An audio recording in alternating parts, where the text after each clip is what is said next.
नमोस्तु नमोस्तु।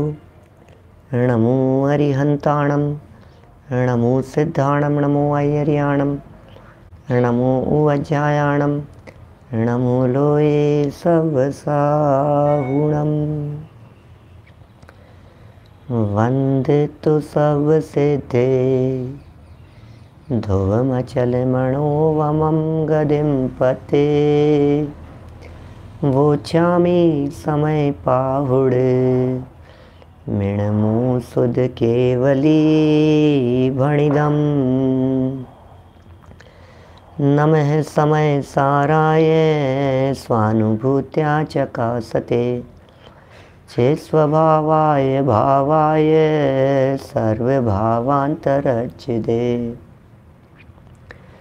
जिन स्वानुभूति से खिरी मम स्वानुभूति मधिगिरी। श्री विमल धारा जैन श्रुत आनंद अमृत से भरी। समता प्रवाह बहावती रागादि विकल्प तोड़ी के। माँ सरस्वती प्रतिभाव वंदन दृष्टि निज में जोड़ी के।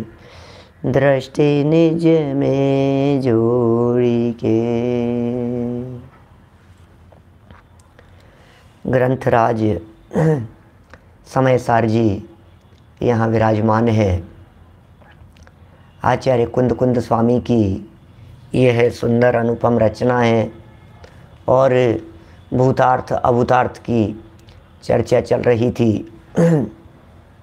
प्रसंग था शुद्ध नय का आश्रय लेने संबंधी। नव तत्वों की चर्चा करते हुए भी नव तत्वों में छिपी हुई उस चैतन्य ज्योति को पकड़ने का वही एकमात्र निश्चय सम्यक दर्शन, वास्तविक सम्यक दर्शन प्राप्त करने की विधि है।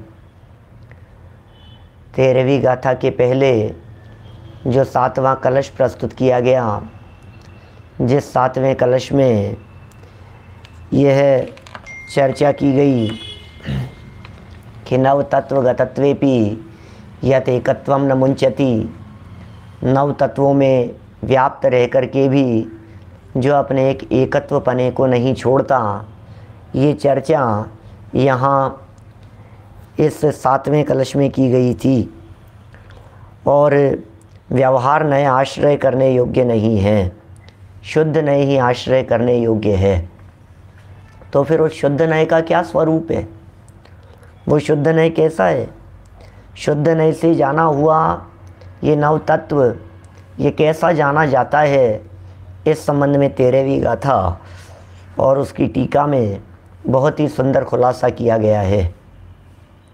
पेज नंबर 36 पर मूल गाथा दी है। हम टीका कुछ पढ़ चुके थे और कुछ आगे बढ़ेंगे 38 पर, लेकिन पहले 36 पेज पर लिखी गई मूल गाथा पढ़ लेते हैं।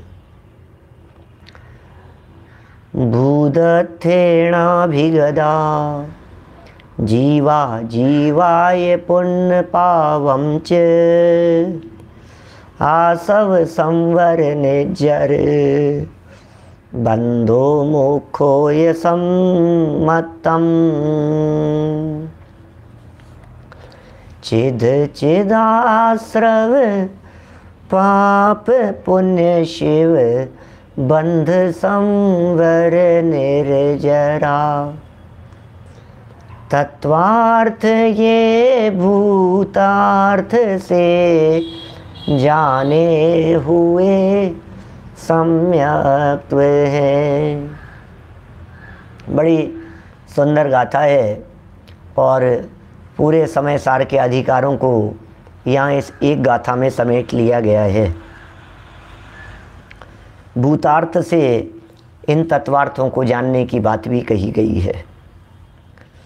पेज नंबर 37 पर जहाँ ये टीका हमने प्रारंभ की, वहाँ उन्होंने लिखा कि भाई भूतार्थ से जानेंगे तो ये नव तत्व ही सम्यक दर्शन है। भूतार्थ से जानो जीवादि नव तत्वों को, क्योंकि व्यवहारने की जो प्रवृत्ति होती है वो नव तत्वों को समझाने के लिए होती है, वो तीर्थ प्रवर्तन के लिए होती है। और आत्मानुभूति वो तीर्थ से नहीं होती, वो तत्व से होती है। तत्व के अवलंबन से अनुभूति होती है और तत्वों के विस्तार से तीर्थ प्रवर्तन होता है। तो धर्म तीर्थ का प्रवर्तन करने की जो बात कही गई उसमें नव तत्वों के विस्तार से समझाने की बात हुई, इसलिए उसे तीर्थ प्रवर्तन कह करके पुकारा गया। और व्यवहार से वो अभूतार्थ नय से उसे जाना जाता है। भूतार्थ नय से जानते हैं तो नौ नहीं दिखाई देते। ये सब चर्चा कल यहाँ हुई थी। और आत्मख्याति प्रकट होती है, शुद्धात्मानुभूति होती है, इस तरह के भी कुछ शब्द दिए थे। दो दो प्रकार की बातें कल टीका में यहाँ कही थी, जिसमें विकार करने वाला और विकार्य भाव, माने विकारी भाव और विकार करने वाला, इसी तरह से सभी नव तत्वों के अंदर इस बात को लागू किया था। जीव अजीव तो होने वाले हैं, एक का कार्य है, एक का भाव है और दूसरा उसे करने वाला है। निमित्त नैमित्तिक संबंध की मुख्यता से ही ये चर्चा की गई है। जीव का भाव और अजीव करने वाला। क्या देखिए 38 नंबर पेज पर अब आगे बढ़ते हैं। बाह्य दृष्टि से देखो तो कैसा दिखता है, अंतर्दृष्टि से देखो तो कैसा दिखता है। ये नौ तत्व सच में भूतार्थ हैं या अभूतार्थ हैं। इन नव तत्वों को भूतार्थ कहा जाए या अभूतार्थ कहा जाए, आचार्य कुंद स्वामी और अमृतचंद्र स्वामी बहुत बैलेंस रख कर के बात करते हैं, निश्चय व्यवहार शैली में बात करते हैं। हर बात में वे निश्चय व्यवहार लगा देते हैं, एकांतवादी नहीं है, हठाग्रही नहीं है। हमने आपसे पूछा बतलाइए नव तत्व भूतार्थ है या अभूतार्थ। आपने यदि भूतार्थ लिख दिया तो हमने कहा सही है। आपने यदि ये लिख दिया कि नव तत्व अभूतार्थ हैं, हमने कहा सही है। जब हो गया पंडित जी, दोनों के उत्तर को सही कह रहे हो आप, भूतार्थ और अभूतार्थ ये दोनों तो एक दूसरे के ऑपोजिट दिखाई देते हैं। क्या माने भूतार्थ और अभूतार्थ दोनों एक दूसरे के विरोधी दिखाई दे रहे हैं क्या? भूतार्थ भी कह रहे हो, अभूतार्थ भी कह रहे हो, ये कैसे चलेगी बात? बोले ये दिखाते हैं यहाँ दोनों ही बातें सच्ची है। निगाह बदल जाती है अंदर से तो बात बदल जाती है। देखिए बाह्य दृष्टि से देखा जाए, बाह्य दृष्टि से देखा जाए तो जीव पुद्गल की अनादि बंध पर्याय, व्यवहार दृष्टि से देख रहे हैं, बाह्य दृष्टि से देख रहे हैं, जीव और पुद्गल इनके अनादि बंध पर्याय के समीप जाकर एक रूप से अनुभव करने पर, अनादि बंध पर्याय के पास में गए। दो तत्व हैं, एक जीव और एक अजीव। अजीव में पुद्गल लिया क्योंकि कर्म पुद्गल हैं। जीव और पुद्गल इन दोनों की मिली जुली अवस्था का नाम एक बंध पर्याय है। उस बंध पर्याय को असमान जातीय द्रव्य पर्याय कहते हैं। बंध पर्याय, बंध पर्याय एक पर्याय है कि दो पर्याय है ये लिख रहे हैं, या एक रूप से अनुभव यानी एक ही पर्याय है बंध पर्याय। बोले बंध पर्याय जीव की पर्याय है या बंध पर्याय अजीव की पर्याय है? बोले सुनो, जीव की पर्याय अलग होती है, अजीव की पर्याय अलग होती है, लेकिन बंध पर्याय ना तो जीव की पर्याय का नाम है ना पुद्गल की पर्याय का नाम है। ये बंध पर्याय तो उन दोनों के समीप जाकर के देखो तो एक पर्याय का नाम है। एक रूप से अनुभव करने पर, जैसे हमने आपसे पूछा बोलो मनुष्य पर्याय, ये मनुष्य पर्याय एक पर्याय है या दो पर्याय है? एक की नहीं, क्या जैसे एक की नहीं है तो दो की, लेकिन पर्याय एक है या दो है? थोड़ा सा भाषा में फर्क है, थोड़ा ध्यान दीजिएगा, शब्द बदल करके बात बदल जाती है, भाव बदल जाता है। मनुष्य पर्याय या असमान जातीय द्रव्य पर्याय, ये एक द्रव्य की पर्याय है या दो द्रव्य की पर्याय है? तो हम कहेंगे दो द्रव्य की पर्याय है। असमान जातीय द्रव्य पर्याय दो द्रव्य की पर्याय है। फिर हमने पूछा ये जो मनुष्य पर्याय है ये एक पर्याय है या दो पर्याय है? बोले पर्याय एक है। असमान जातीय द्रव्य पर्याय, ये दो पर्यायों के नाम नहीं है। समझना क्या लिख रहे हैं। ये असमान जातीय द्रव्य पर्याय, जितेंद्र जी साहब, ये दो पर्यायों के नाम नहीं है। ये असमान जातीय द्रव्य पर्याय एक ही पर्याय का नाम है। क्या अभेद अखंड है, दोनों को एक देख रहे हैं आप, ये एक ही तो पर्याय है। ऐसा नहीं कह सकते हम कि ये असमान जातीय द्रव्य पर्याय में ये दो पर्याय हैं अलग अलग। नहीं, पर्याय एक है, लेकिन है दो द्रव्यों की मिली जुली एक देखी जा रही है। अभी ये लिख रहे हैं यहाँ पर, बाह्य दृष्टि से देखते हैं, अनादि बंध पर्याय के समीप जाकर के देखते हैं तो क्या दिखेगा? एक रूप से अनुभव करने पर ये नौ तत्व भूतार्थ हैं। बाह्य दृष्टि से देखो तो भूतार्थ हैं, सत्यार्थ हैं।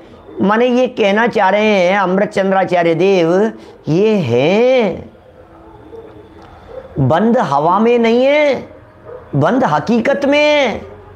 क्या ये भी सच्चाई है, लेकिन दिखता कब है कि जब व्यवहार नय के द्वारा बाह्य दृष्टि से अनादि बंध पर्याय के समीप जाकर के देखते हैं तो दिखता है, और अंतर दृष्टि से सूक्ष्म दृष्टि से जाकर के देखेंगे तो फिर दिखाई नहीं देगा। ऊपर ऊपर दिख रहा है तो है या नहीं है? कि है तो सही, क्या नहीं है ऐसा थोड़ी ना कह सकते हैं, वो जरूर है। ये नव तत्व भूतार्थ है, ये नव तत्व सत्यार्थ है। और एक जीव द्रव्य के स्वभाव के समीप जाकर के अनुभव करने पर, अब कहाँ जाकर के अनुभव किया है?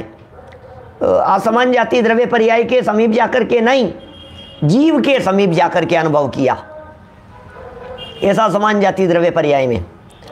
तो जीव द्रव्य के स्वभाव के समीप जाकर अनुभव करने पर वे अभूतार्थ हैं, अभूतार्थ हैं, असत्यार्थ हैं, माने हैं ही नहीं। नजरिया बदल गया, निगाह बदल गई। अभी जिस कैमरे से देख रहे थे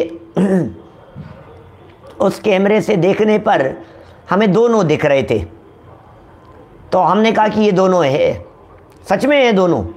अब वहाँ से कैमरे को थोड़ा सा हमने सूक्ष्म किया, क्या, और थोड़ा सा सूक्ष्म दृष्टि पर ले जा करके हमने वो जो बंद दशा थी और चेतन आत्मा था, बंद और चेतन, इन दोनों के जहाँ जॉइंट था, आगे मोक्ष अधिकार में जब आएंगी चर्चा, बहुत समय लगेगा वहाँ तक पहुँचने में, उसमें प्रज्ञा छेनी से सूक्ष्म संधि पर चोट मारने की बात कही है।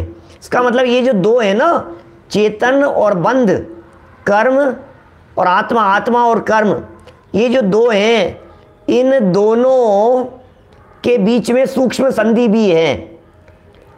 ऐसे देखो, जब हम दूर से देखते हैं तो जो वॉलपेपर लगे हुए होते हैं ना, हमें लगता है ये एक दीवार है, वॉलपेपर देखते हैं तब।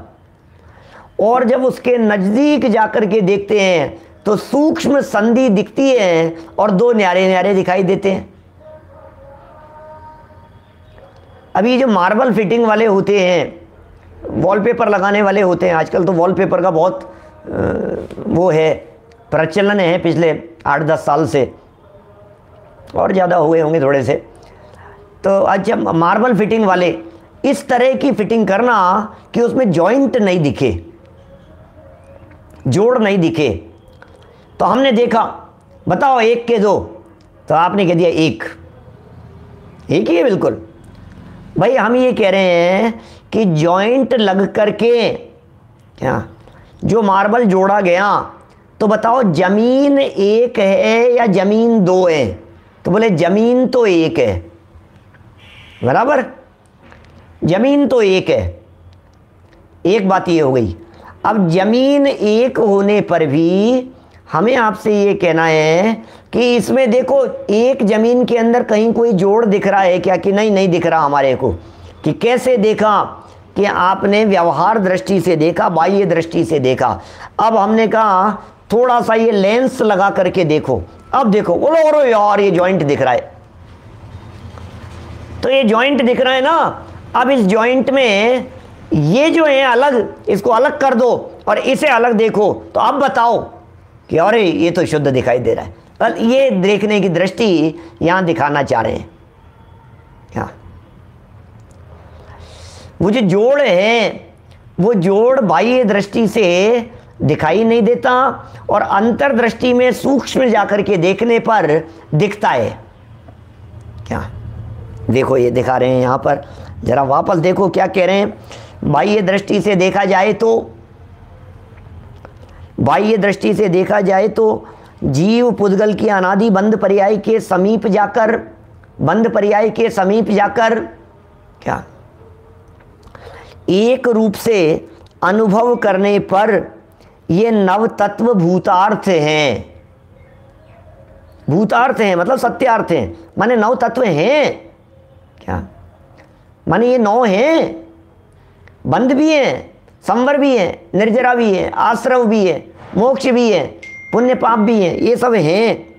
और अब थोड़ा सा दृष्टि को सूक्ष्म करने की बात करेंगे। एक जीव द्रव्य के स्वभाव के समीप जाकर, एक जीव द्रव्य के स्वभाव के समीप जाकर अनुभव करने पर वे अभूतार्थ हैं। ये सब नव तत्व असत्यार्थ हैं।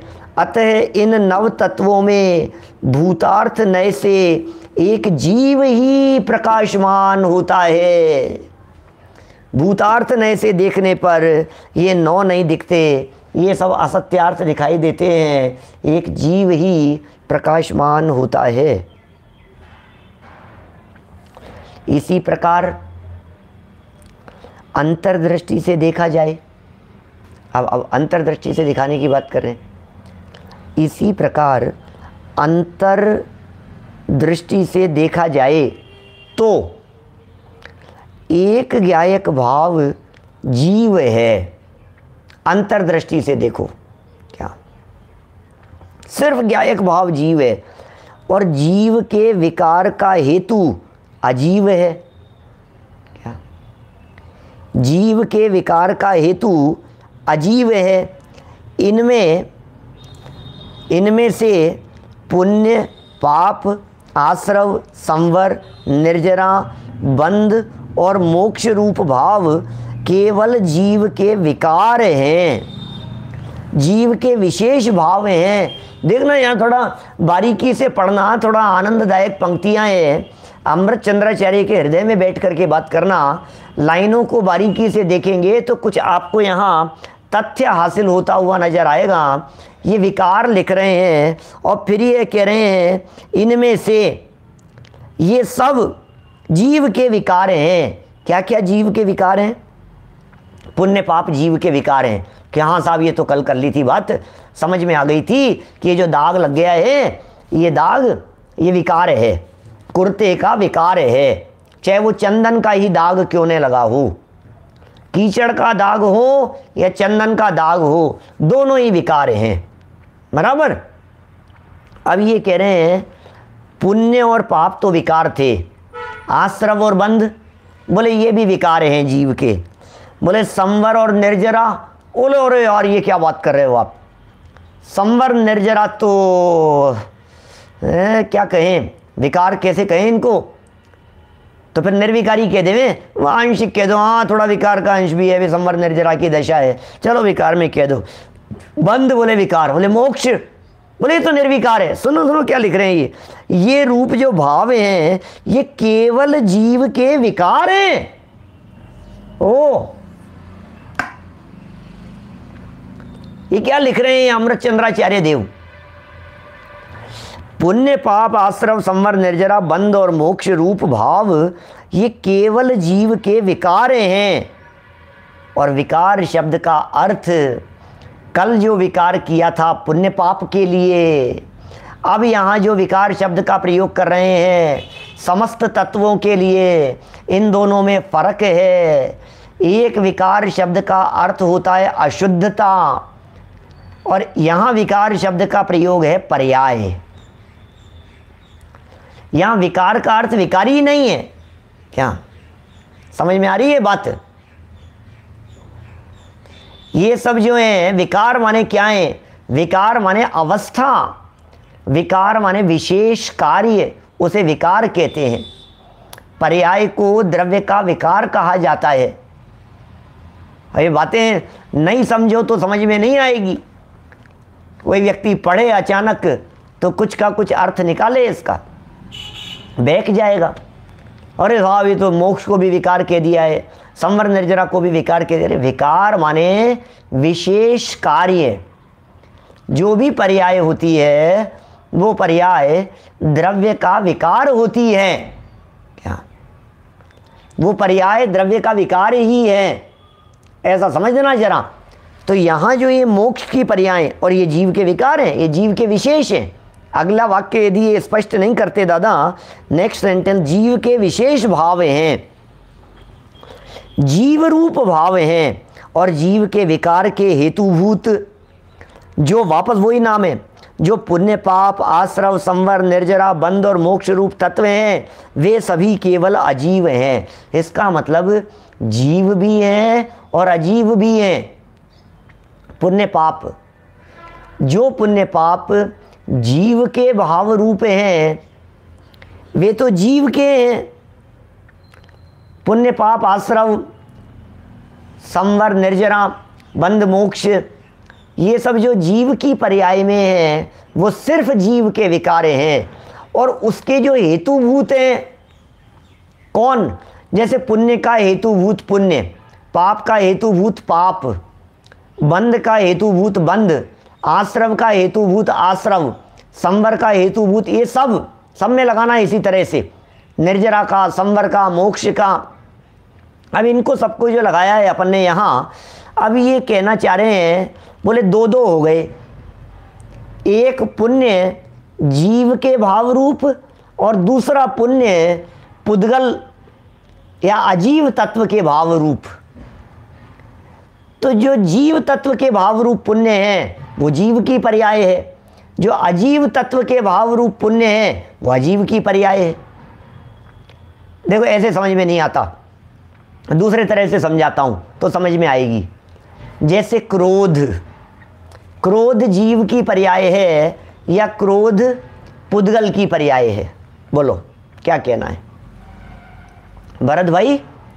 ये क्रोध जीव की पर्याय है या क्रोध पुद्गल की पर्याय है? क्या कहना है आपको? सब गुस्सा आ रहा है। जीव की विकारी पर्याय है, बराबर।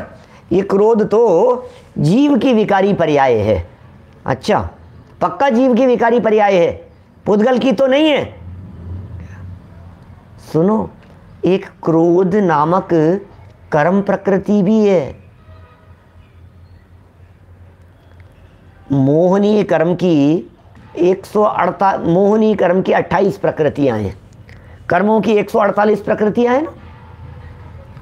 ज्ञानावरण, दर्शनावरण, मोहनीय, अंतराय, वेदनीय, आयु, नाम, गोत्र, ये कर्म प्रकृतियां। हर्षवर्धन जी साहब, ये कर्म प्रकृतियां जो ज्ञानावरण, दर्शनावरण वगैरह जो कर्म प्रकृतियां हैं, जो पौद्गलिक कर्म, ये तो पुद्गल के हैं ना, जीव के तो नहीं है। जड़ कर्म घुमाता है मुझको, ये कर्म तो जड़ है। कि हाँ साहब कर्म तो जड़ है, पक्का जड़ है ना कि बिल्कुल जड़ है। अच्छा, इन जड़ कर्मों को थोड़ा बारीकी से एनालिसिस करो, 148 के नाम लिखो, तो आपको कहीं क्रोध नाम का कर्म भी दिख रहा है क्या? कि बिल्कुल दिख रहा है। कि कितनी जगह दिख रहा है? कि 4 जगह दिख रहा है हमारे को क्रोध। ज्ञानावर्णी के भेदों में कि नहीं, दर्शनावर्णी के कि नहीं, मोहनी में, हाँ मोहनी में, कि मोहनी में दर्शन मोहनी का भेद है कि नहीं, चारित्र मोहनी का कि हाँ, चारित्र मोहनी के अंदर 9 कषाय में नहीं, कषायों में 16 कषायों में। बोले 16 में अनंतानुबंधी क्रोध कर्म प्रकृति, अप्रत्याख्यान क्रोध कर्म प्रकृति, प्रत्याख्यान क्रोध कर्म प्रकृति, संज्वलन क्रोध कर्म प्रकृति। तो ये जो कर्म प्रकृतियां हैं, ये कर्म प्रकृतियां तो पुद्गल हैं। अब क्रोध आया, क्रोध किया, क्या गुस्सा आ रहा है, ये जीव की पर्याय है, जीव की विकारी पर्याय। राग रूप पर्याय, द्वेष रूप पर्याय, विभाव रूप पर्याय, ये जो जीव की विकारी पर्याय है ये जीव में है। और वही विकार नामक द्रव्य कर्म वो पुद्गल हैं।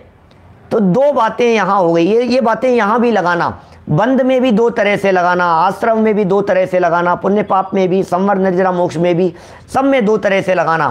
तो एक जीव का भाव और एक उसका कर्ता, निमित्त कर्ता। तो जो जीव का भाव है वो जीव की पर्याय है, और जो निमित्त करता है वो पुद्गल का, अजीव का भाव है। इस तरह से दो बातें यहाँ ये कह रहे हैं। देखो, दोनों अंतर्दृष्टि से देखा जाए तो दो बातें इन्होंने कह दी। ये जो पैराग्राफ अपन ने पढ़ा है, इस पैराग्राफ में दो तरह की बातें आई है। एक कह दिया विशेष भाव हैं, जीव के भाव रूप हैं, जीव के विकार हैं। कौन? जिन चीज़ों को जीव के विकार कहा था, जिन शब्दों को जीव के विकार कह करके पुकारा था, वही शब्द हैं, कोई कम ज़्यादा नहीं है। क्या? बिल्कुल देखिए आप, यदि उसके अपन अलग अलग वाक्य बनाएं, इनमें से पुण्य पाप आश्रव संवर निर्जरा बंध और मोक्ष रूप भाव केवल जीव के विकार हैं। तो अब इसके वाक्य बना लो। पुण्य भाव केवल जीव का विकार हैं, पाप भाव केवल जीव के विकार हैं, आश्रव भाव केवल जीव के विकार हैं, संवर भाव केवल जीव के विकार हैं, निर्जरा भाव केवल जीव के विकार हैं, बंध भाव केवल जीव के विकार हैं, मोक्ष भाव केवल जीव के विकार हैं। बोलो, जीव के विशेष हैं, जीव रूप भाव हैं। अब ये सब जीव के विकार, इतने वाक्य बन गए। अब कह रहे हैं इन सब के निमित्त भूत कौन है? क्या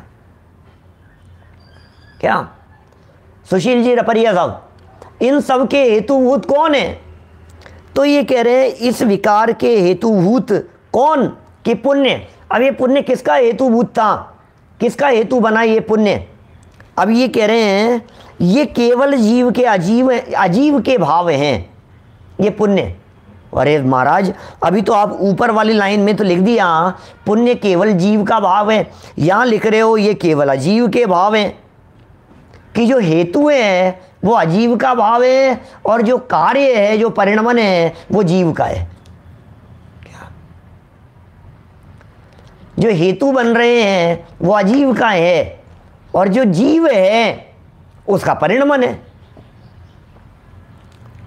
भाई साहब, तो बातें थोड़ी सी सूक्ष्म हैं, मैं थोड़ा सा विस्तार और कर सकता हूं इनका, इन्हीं बातों का समझने की दृष्टि से।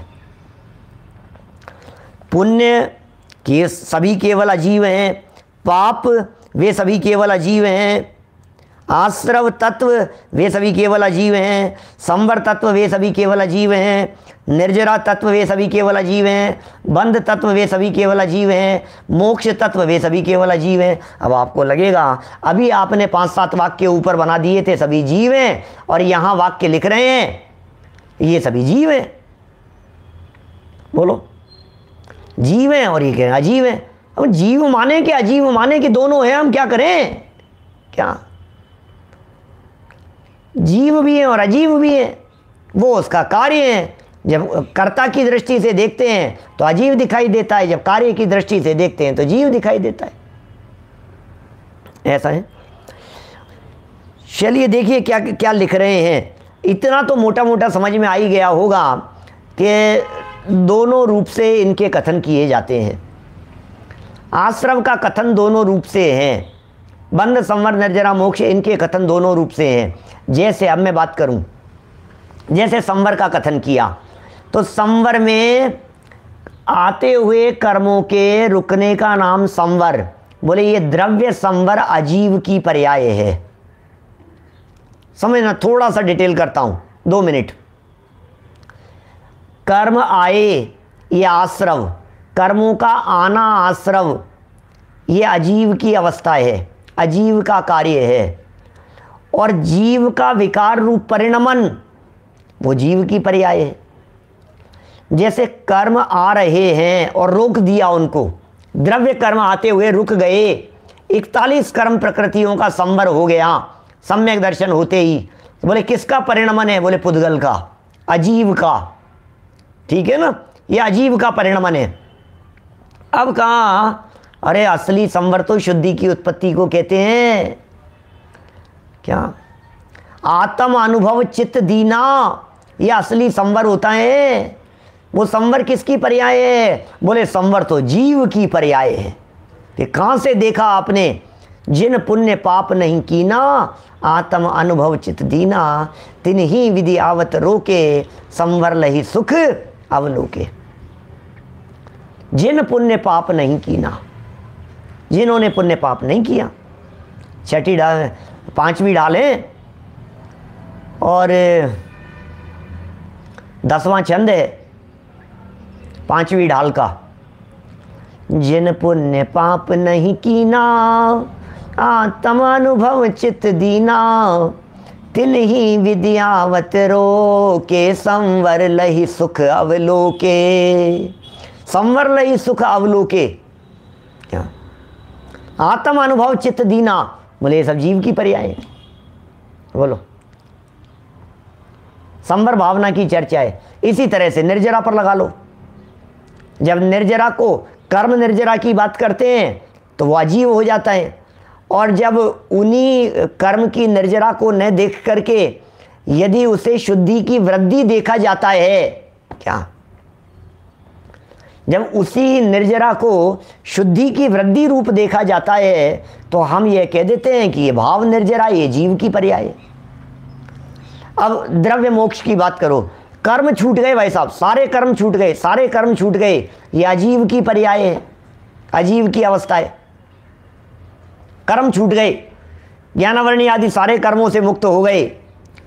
महेंद्र मालू जी साहब, सारे कर्म छूट गए, बोले तो अजीव की अवस्था थी कर्म के छूटना। कर्म का काम है तो क्या? अच्छा, कर्म का काम था तो जीव की पर्याय है क्या मोक्ष? क्या जीव की पर्याय है? बोले वो क्या है? बोले 100% शुद्धता, पूर्ण शुद्धता की प्रकटता, ये जीव की पर्याय है। तो दो रूपों में कथन हो गया। ये इस पैराग्राफ का सार था जो पैराग्राफ अपन ने यहां पढ़ा है। थोड़ा देखिए, आगे चलते हैं। ऐसे ये नव तत्व जीव द्रव्य के स्वभाव को छोड़कर, ये नव तत्व जीव द्रव्य के स्वभाव को छोड़कर स्वयं और पर जिनके कारण हैं, स्वयं के कारण और पर के कारण जिनके कारण हैं, ऐसे एक द्रव्य की पर्यायों के रूप में अनुभव करने पर भूतार्थ हैं ये नव तत्व। नौ तत्व हैं, कैसे हैं? उन्हें एक द्रव्य की पर्याय स्वीकार करने पर, एक द्रव्य की पर्यायों के रूप में अनुभव करने पर भूतार्थ हैं, सत्यार्थ हैं और सर्वकाल में अस्खलित। अब चलो अंदर, अंतर्दृष्टि से सर्व काल में, अनादि अनंत ध्रुव, सर्व काल में अस्खलित, च्युत नहीं होने वाला, स्खलित नहीं होने वाला, नहीं छूटने वाला, सर्व काल में अस्खलित, क्या? एक जीव द्रव्य के स्वभाव के समीप जाकर अनुभव करने पर वे अभूतार्थ हैं। क्योंकि हमें तो न बंध दिखाई देता है, न हमें मोक्ष दिखाई देता है, न हमें संवर निर्जरा दिखती है, न हमें पुण्य पाप दिखते हैं, न हमें आश्रव दिखाई देता है। क्या? ज्ञानचंद जी बाबूजी साहब कोटा से, बोलो क्या क्या स्वरूप है? सब दृष्टि का कमाल है। ये दिखा रहे हैं यहाँ पर, आप सर्व कालों में अस्खलित, ऐसा स्वभाव। इसका मतलब जब हमने आश्रव रूप अवस्था में देखा तब भी हमें चेतना दिखाई दे रही थी, और जब आश्रव मिट गया और संवर प्रकट हो गया तब भी हमें चैतन्य तत्व दिखाई देने लगा। फिर संवर अवस्था में चेतना दिखाई दे रही थी और वही संवर अवस्था छूट गई और वो जीव दोबारा मिथ्यात्व में आ गया, तब भी हमें वो चेतन ज्ञायक ही दिखाई दे रहा था। फिर वो जीव चतुर्गति में अर्धपुद्गल परावर्तनों के अंदर परिभ्रमण करने लगा, तब भी उसमें वो चेतना की अखंड धारा अविनाशी रूप से दिखाई दे रही थी। क्या सब एक जैसा, एक रूप एक रूप एक रूप, हमें भेद दिखता ही नहीं है। हमें न्यारा न्यारा देखने वाला दृष्टिकोण ही नहीं है हमारे पास में। चेतन लक्षण से देखो तो वो टंकोत्कीर्ण एक अस्खलित जीव का स्वभाव नजर आएगा। क्या ये निश्चय नय से, ये परम शुद्ध निश्चय नय से देखने पर ऐसा दिखाई देता है।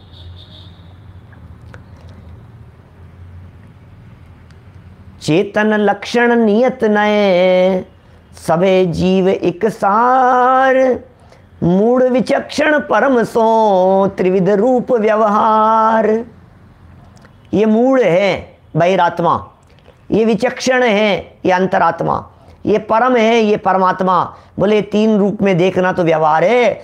चेतन लक्षण नियत नय, निश्चय नय से देखो तो सबे जीव एक सार, सब जीव एक सार दिखाई देते चैतन्य लक्षण की दृष्टि से देखने पर। तो क्या हमें आप नहीं दिख रहे, समझ में आ रही है बात?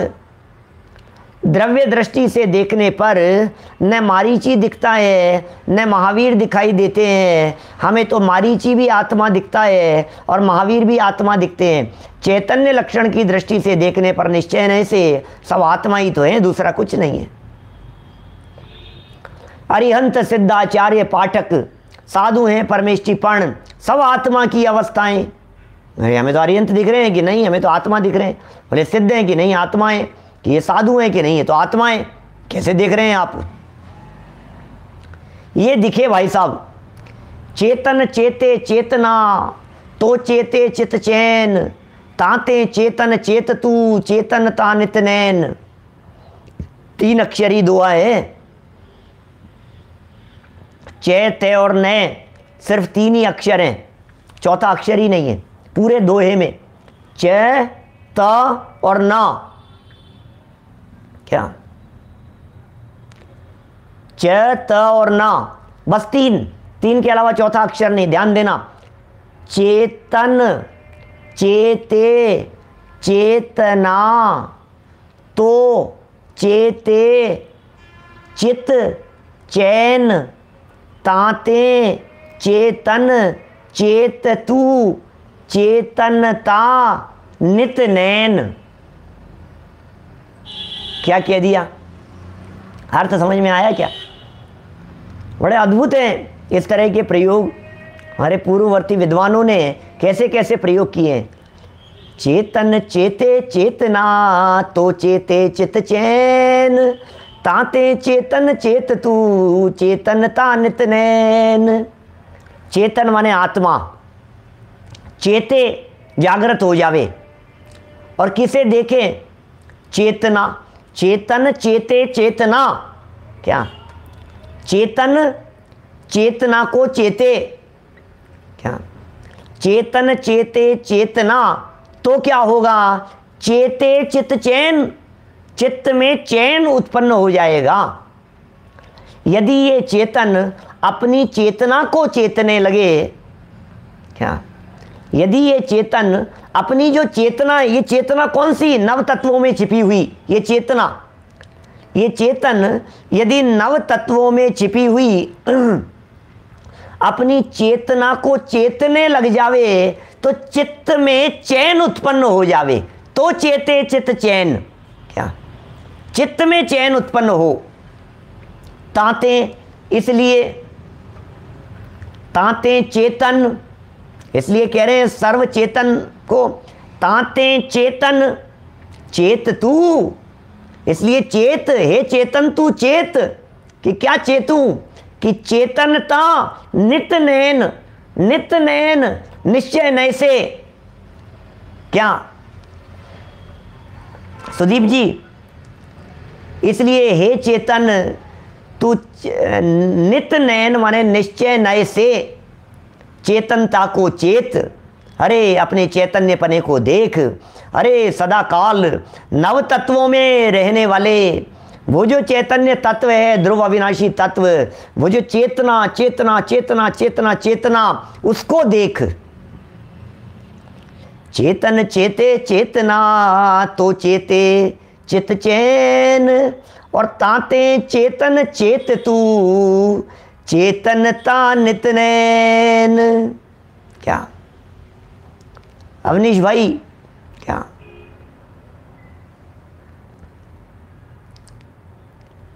हेतु और परिणमन क्या कहना चाह रहे हैं?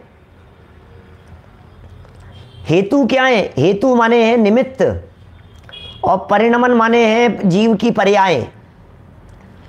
तो आश्रव जीव की पर्याय है, क्योंकि जीव स्वयं आश्रव रूप परिणमन कर रहा है।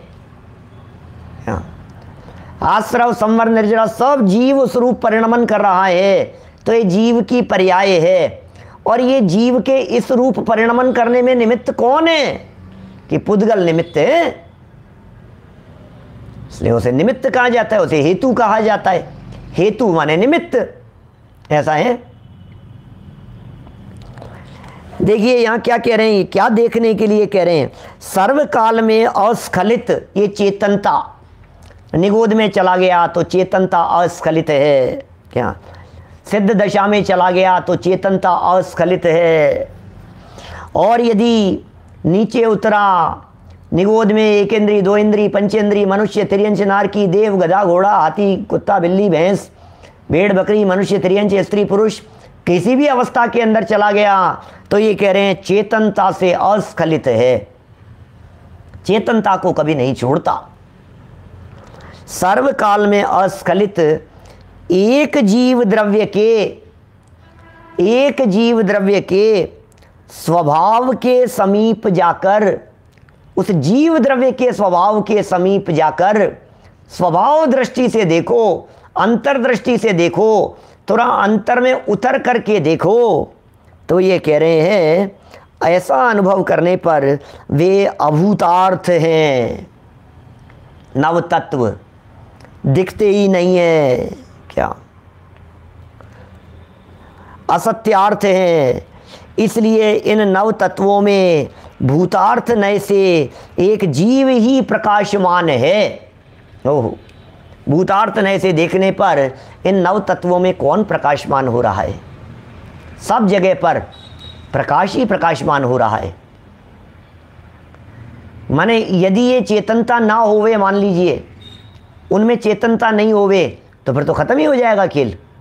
क्या पूछ रहे हैं? अस्खलित माने, स्खलित माने होता है छूट जाना, अस्खलित माने नहीं छूटना।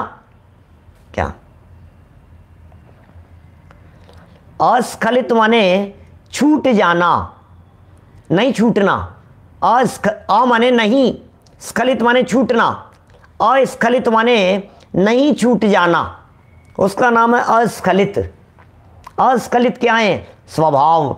जैसे अग्नि सदाकाल उष्ण ही होती है, अग्नि से उष्णता को कभी निकाला नहीं जा सकता। वस्तु में रहने वाले गुण उससे अस्खलित रहते हैं। ये जो चेतन का स्वभाव है, ये चेतन से सदाकाल अस्खलित है। सदाकाल यह चेतन का स्वभाव चेतन से अस्खलित है, माने नहीं छूटता है।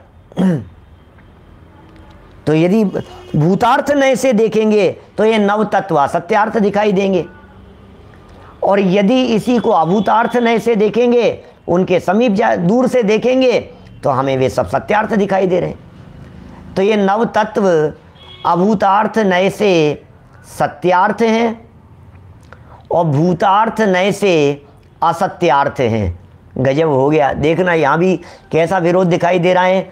जब अभूतार्थ नय से देखते हैं तो सत्यार्थ दिखते हैं, और जब भूतार्थ नय से देखते हैं तो असत्यार्थ दिखते हैं। ये क्या कमाल है? माने यदि शुद्ध नय की दृष्टि से देखते हैं तो वे अभूतार्थ दिखते हैं, झूठे हैं। और अशुद्ध नय की दृष्टि से देखते हैं तो बोले भूतार्थ हैं, सच्चे दिखते हैं। ये क्या कमाल है। सत्यार्थ दृष्टि से असत्यार्थ, असत्यार्थ दृष्टि से सत्यार्थ। क्या ख्याल में आ रही है बात।